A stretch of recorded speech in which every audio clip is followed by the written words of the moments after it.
दोस्तों जैसा कि यार कल आपका 4 मार्च को क्लास 12 फिजिक्स का पेपर है, ठीक है। तो आज हम आपके लिए लेके आ चुके हैं क्लास 12 फिजिक्स के 50 सबसे ज़्यादा महत्वपूर्ण प्रश्न जो कि पेपर में बार बार पूछे जाने वाले, ठीक है। अगर आप इन क्वेश्चंस को पढ़ लेते हो तो आप कल के पेपर में अच्छा स्कोर कर सकते हो, या एक तरीके से कहें अगर जिसको फिजिक्स का पेपर कल का देना है तो उनको ये जो 50 प्रश्न है ये ज़रूर तैयार होने चाहिए, क्योंकि ये ही प्रश्न आपके आएंगे एग्जाम में कल के पेपर में, ठीक है। आप खुद देखना, आप खुद जब कल पेपर दे के आना तो आप कमेंट करके बताना कि ये जितने प्रश्न बताए थे आपके आए थे कि नहीं आए थे, ठीक है। तो आपको यार इन 50 के 50 प्रश्न को जरूर तैयार कर लेना अगर कल का फिजिक्स का पेपर देना है, ठीक है।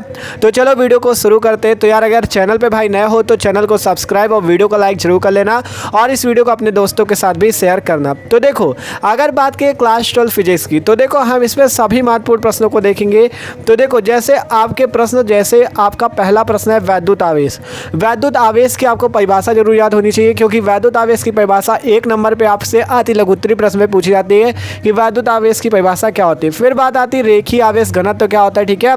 रेखीय आवेश घनत्व की परिभाषा और इसका मात्रक भी पूछ लेता है और फॉर्मूला भी पूछ लेता है। तो देखो रेखीय आवेश घनत्व lambda equal to q upon l होता है, जहाँ लैम्डा क्या होता है रेखीय आवेश घनत्व, क्यू होता है आपका आवेश और एल क्या होता है लंबाई, ठीक है। तो ये रेखीय आवेश घनत्व होता है और इसकी परिभाषा और इसका ये सूत्र आपको लिखना होता है, ठीक है। मोस्ट इंपॉर्टेंट, इनको हल्के में न लेना, तैयार जरूर होना चाहिए कल का पेपर देना है। फिर बात है कि वैद्युत द्विध्रुव आघूर्ण क्या होता है, इसकी परिभाषा लिखिए, ठीक है, और इसको समझाइए। फिर अगला है कूलाम का नियम। कूलाम का नियम क्या होता है, इसका सूत्र आपको याद होना चाहिए और इसका डेरिवेशन भी आपको करना आना चाहिए, ठीक है। फिर इसके बाद बात करें वैद्युत द्विध्रुव की अच्छी स्थिति, ये आपका 5 नंबर वाला डेरिवेशन है।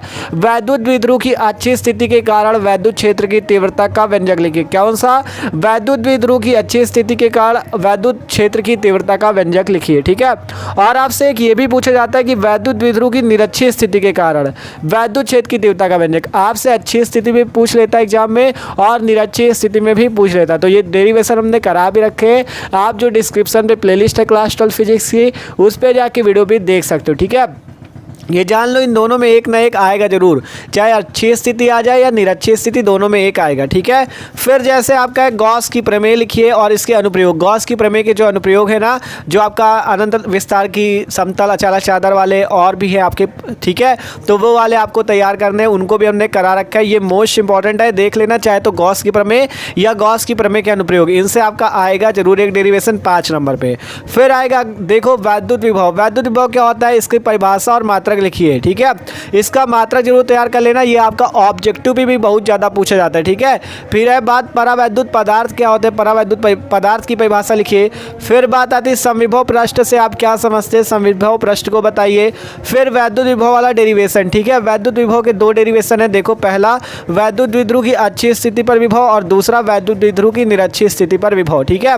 देखो इतना जान लो, ये जैसे आपको बताया था ऊपर अच्छी स्थिति में वैद्युत क्षेत्र की तीव्रता, निरक्षीय स्थिति में वैद्युत क्षेत्र की तीव्रता, और यहाँ पे जो अच्छी स्थिति में विभव, निरक्षीय स्थिति में विभव बता रहे हैं। इन ये जो 4 डेरिवेशन है इनमें से एक तो आपका एकदम निश्चित तौर पे आएगा जरूर, आप खुद पेपर में देखोगे, चाहे विभव निकालने वाला आ जाए या वैद्युत क्षेत्र की तीव्रता, ठीक है, आएगा जरूर, ये समझ लो, ठीक है।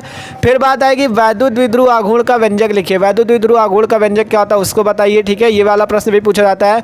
फिर बात आती है विभव प्रवणता क्या होती है। विभव प्रवणता क्या होती है, इसकी परिभाषा दीजिए। ये आपसे भी कभी कभी ये भी पूछ लिया जाता है डेरिवेशन 3 नंबर पे कि वैद्युत विभव तथा विभव प्रवणता में क्या संबंध है, और विभव प्रवणता की परिभाषा दो, 3 नंबर का क्वेश्चन आता है, ठीक है। तो इसको भी आपको तैयार करना है। फिर बात आती है किरचॉफ के नियम लिखिए। किरचॉफ के 2 नियम है, दोनों नियम आपको तैयार होने चाहिए। फिर आता बात अनुगमन वेग। अनुगमन वेग क्या होता है, और आपका एक डेरिवेशन है आपका अनुगमन वेग तथा धारा में संबंध, ठीक है। अनुगमन वेग तथा धारा में संबंध, जिसका फॉर्मूला क्या होता है I = NE × AVD, ठीक है। ये वाला डेरिवेशन आपको जरूर तैयार होना चाहिए, बहुत ज़्यादा पूछा जाता है एग्जाम में, ठीक है। फिर 5 नंबर पे आपका व्हीटस्टोन सेतु का सिद्धांत पूछा जाता है कि व्हीटस्टोन सेतु का सिद्धांत क्या होता है। धारा घनत्व तो क्या होता है, इसकी परिभाषा पूछी जाती है, देख सकते हो J = I/A होता है, जहाँ J धारा, J आपका क्या है धारा घनत्व, I आपकी धारा और A क्षेत्रफल, J धारा घनत्व, I आपकी धारा और A क्षेत्रफल है, ठीक है। फिर इसी टाइप से आता है चुंबकीय क्षेत्र की परिभाषा आपसे पूछ ली जाती है कि चुंबकीय क्षेत्र की परिभाषा क्या है, ठीक है। और फिर बात आती है लॉरेंज बल। लॉरेंज बल से आप क्या समझते हैं, ये मोस्ट इंपॉर्टेंट क्वेश्चन है, ठीक है। फिर ये 5 नंबर वाला डेरिवेशन है बायोसेवर्ट का नियम लिखिए। ठीक है, जितने प्रश्न बता रहे हैं अगर ये तैयार है तो बढ़िया स्कोर करोगे कल के पेपर में। ठीक है, अभी बायोसेवर्ट का नियम क्या होता है, इसका पूरा डेरिवेशन कीजिए 5 नंबर पे। फिर क्यूरी के नियम की परिभाषा पूछ ली जाती है 2 नंबर पे कि क्यूरी के नियम की परिभाषा बताइए, 2 नंबर का प्रश्न है। फिर है एम्पियर का परिपथी नियम, ये बहुत ज़्यादा मोस्ट इंपॉर्टेंट। ठीक है, बायोसेवर्ट का नियम और एम्पियर का परिपथी नियम ये भी बहुत ज़्यादा इंपॉर्टेंट है, आ सकते हैं। ठीक है, एम्पियर का परिपथी नियम हो गया। फिर चुंबकीय फ्लक्स क्या होता है, स्वप्रेरण गुणांक क्या होता है, फैराडे के नियम, मैक्सवेल के नियम, लेंज के नियम, और ये सबसे ज़्यादा मोस्ट इंपॉर्टेंट ट्रांसफार्मर का सिद्धांत, रचना और कार्यविधि। ठीक है, ये मोस्ट इंपॉर्टेंट है, ये हर साल आता है आपका, इसको जरूर तैयार करना, 5 नंबर एकदम फिक्स हो जाएंगे। फिर है सूक्ष्म तरंगे, पराबैंगनी तरंगे, ये सब हो गई। ठीक है, फिर और प्रश्न बताए, देखो जितने बताते जा रहे हैं इनको हल्के में यार आपको नहीं लेना, एक एक प्रश्न आपको तैयार होना चाहिए कल के पेपर के लिए। फिर है एक्स किरणें, मतलब पराबैंगनी तरंगे, एक्स किरणें, वैद्युत चुंबकीय तरंगे, ये सब आपको रेडी होनी चाहिए, जो लास्ट चैप्टर है वैद्युत चुंबकीय प्रेरण वाला। ठीक है, फिर अगला है मैक्सवेल का विद्युत चुंबकीय तरंग का सिद्धांत, ये मोस्ट इंपॉर्टेंट सिद्धांत है 5 नंबर वाला। फिर है लेंस की फोकस दूरी के लिए व्यंजक। फिर है समंजन क्षमता क्या होती है लेंस की, ये बताइए। ठीक है, फिर है निकट तथा दूर दृष्टि दोष के कारण और निवारण, ये मोस्ट इंपॉर्टेंट। ठीक है, फिर बात आती क्रांतिक कोण किसे कहते हैं, पूर्ण आंतरिक परावर्तन किसे कहते हैं, ये मोस्ट इंपॉर्टेंट वाले है आपके 2 नंबर पे आता है। क्रांतिक कोण की परिभाषा लिखिए, पूर्ण आंतरिक परावर्तन क्या होता है इसको लिखिए। ठीक है, फिर अब प्रिज्म के अपवर्तनांक का सूत्र, 5 नंबर वाला डेरिवेशन है प्रिज्म के अपवर्तनांक का सूत्र। ठीक है, फिर है खगोलीय दूरदर्शी, इसका आपको डेरिवेशन करना होता है। फिर है संपर्क में रखे 2 पतले लेंसों की फोकस दूरी का व्यंजक, 5 नंबर पे पूछा जाता है। हाइगेंस का द्वितीयक तरंगिकाओं का सिद्धांत, ये भी मोस्ट इंपॉर्टेंट है, 5 नंबर का आता है। ठीक है, आपसे द्वितीयक तरंगिकाओं का सिद्धांत भी पूछा जाता है, और कभी कभी ये प्रश्न आता है कि हाइगेंस के द्वितीयक तरंग के सिद्धांत के आधार पर प्रकाश के परावर्तन अथवा अपवर्तन की व्याख्या कीजिए। ये दोनों प्रश्न मोस्ट इंपॉर्टेंट, इनसे भी आपका फंसेगा जरूर, चाहे देख लेना। ठीक है, फिर बात आएगी प्रकाश का व्यतिकरण। प्रकाश का व्यतिकरण क्या होता है, व्यतिकरण की परिभाषा दीजिए।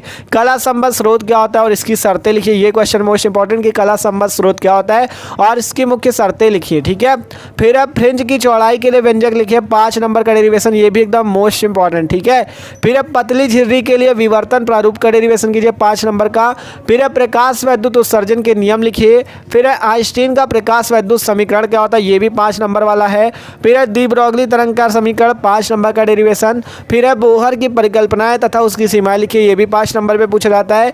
फिर है रदरफोर्ड का अल्फा कण प्रकीर्णन प्रयोग, ये भी मोस्ट इंपॉर्टेंट। फिर है लास्ट प्रश्न पीएन संधि डायोड अर्ध तरंग निष्ठकारी, ये भी मोस्ट इंपॉर्टेंट है। ठीक है, तो जिनको यार कल का क्लास 12 फिजिक्स का पेपर देना, उनको ये जितने प्रश्न बता रहे हैं ये जरूर से जरूर तैयार होनी चाहिए, चाहे तो स्क्रीनशॉट लेके रख लो और एक एक प्रश्न को तैयार कर लेना। ठीक है, आप खुद कहोगे कि हाँ भैया हम ये वीडियो देख के गए थे और तैयार किया था और फंसा है सब कुछ पेपर में। ठीक है, तो इनको तैयार जरूर कर लेना। और यार अगर चैनल पे भाई नए हो तो चैनल को सब्सक्राइब और वीडियो को लाइक भी कर लो, क्योंकि फिजिक्स की तैयारी मस्त चल रही, चैनल पर जाके और भी वीडियो देख सकते हो।